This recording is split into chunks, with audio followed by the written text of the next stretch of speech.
Well, a Sac State alumni, Stingers Up, is on a mission to help cancer patients at local hospitals with their donations. Yeah, Lori Wallace is live in North Highlands to check out her hand-sewn masks. Hey, Lori.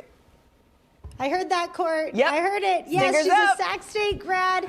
Just graduated in December, and she's doing some awesome work to give back to the community. So I have Sabrina here to talk to me a little bit about this, because you're making masks, but you're not doing just any masks. This is a lot of work, what you're doing here.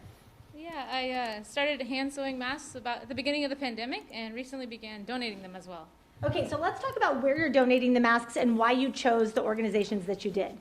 Yeah, so I'm working with Crafts for Care to really find places that really need fabric masks that can really help people in need, like people who are dealing with cancer and children as well, working to help make sure they feel safe and encouraged at this time. Okay, so let's take a look at these masks, because you're hand sewing these, which takes a lot of time, and you're doing them in a bit of a different way for people who are compromised.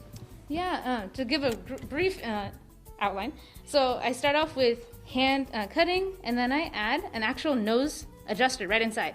And then over that, I add the adjustable ear loops, which I just clip on the sides. Then I add one last layer, and I sew all the way around, and then flip it. So these clips are so that there's not additional holes to make sure the masks are as safe as possible and according to CDC guidelines. Yeah, so you have multiple layers with these masks. Yeah, definitely. I think they're still very breathable. Like this is like one of the masks too, but they're still very comfortable and safe as well. So, yeah. And talk about why this was so important to you, because I know you have a connection to people in your own life that made this really important to you to do during your spare time. Yeah, so unfortunately some of my family members have also actually contracted COVID, and some have even actually gone through cancer as well. Not all of them have been able to make it through, and I think instead of just kind of just sitting and just mourning, I also wanted to make positive actions by even giving to those who are even going through it today.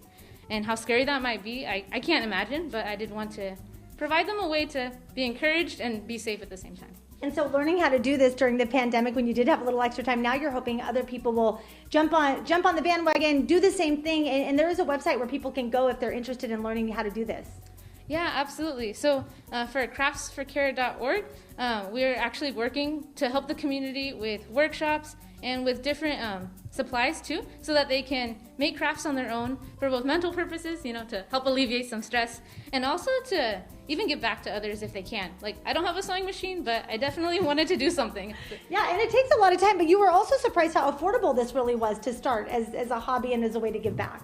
Yeah, actually, well, I do have Amazon Prime, but I think that was helpful. That helps. A little bit, but also, yeah, it's for about 50 masks, it was about $40 altogether for the supplies. So yeah, less than $1 per mask. Okay, and just as we wrap it up, Sabrina, what organizations are you sending these masks to? Yeah, so we're going to be working with the Mercy Cancer Center, as well as making sure that they'll be getting to the younger people as well, knowing that each side of the mask does have like a color and then a different print on the other side too. So I did want to definitely help those who are a bit younger, wanting to even encourage their confidence and their safety as well. So we're working with them right now. All right, Sabrina, thank you so much for having us this morning. Court, those stingers up. Sac State grad doing some good stuff here in the community with these masks. And I love to see it. Stingers up. Thank you, Lori. Appreciate it.